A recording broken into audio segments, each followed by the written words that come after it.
নমস্কার। আজ আবার একটু বকবক করতে চলে এলাম। যখনই ফাঁকা থাকে কোনো একটা বিষয় মাথায় করে আপনাদের সঙ্গে শেয়ার করতে যাই। সেটা হলো লোকগীতি। লোকসঙ্গীত এবং লোকগীতি এই পার্থক্যটা কেন সেটাও আমার জানা হয়নি।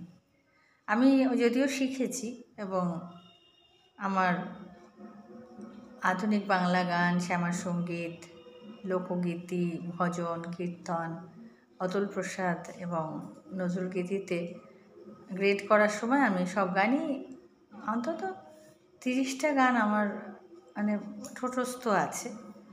কিন্তু সেটা আমি যে কতটা ভালো গাইতে পারি লোকগীতির বিষয়ে আমার একটু দুশ্চিন্তা হয় যে আমি সঠিক কি জানি। আমার সেই কারণেই আমার এখানে বিদগ্ধ শ্রোতা বন্ধুরা থাকেন, তারা আমাকে একটু জানাবেন। সেটা হলো যে লোকগীতি মানেই আমরা কি খুব চেঁচিয়ে গান করব, বা লোকগীতির যে পুরনো যে স্ট্রাকচার ছিল সেটি থেকে যে এই যে এখন ফিউশন হচ্ছে, কোনটা ভালো? আর আমি দেখেছি হঠাৎ করে একটা খুব ভারী গলা দিয়ে লোকগীতি গাওয়া হয়। আমি জানি না সেই গানগুলো কি সেরকম গাইলেই ভালো হয়।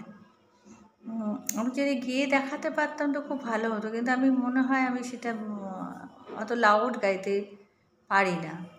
সে কারণে বিভিন্ন ধরনের লোকগীতি, কিছু গানে যেগুলো প্রয়োজন আছে এবং খুব লাফিয়ে লাফিয়ে যে গানগুলো হয় ফিউশন করতে গিয়ে, সেগুলো আমার জানি না, আমার জানার ইচ্ছে যে সেগুলো কি যথাযথ লোকগীতি।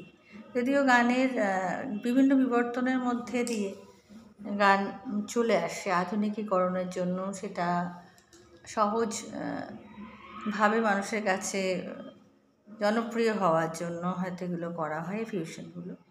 কিন্তু রবীন্দ্রসঙ্গীতের বিষয়ে আমার এটা খুব মনে হয় যে কেন অন্য গানে এগুলো এক্সপেরিমেন্ট করা হোক না। এবং লোকগানও তাই, যেটা বেশ মানুষের মুখে মুখে যে গান হয়ে এসছে, লোকের মুখে মুখে যে গান হয়ে এসছে এবং যেগুলো বেশ সমাজের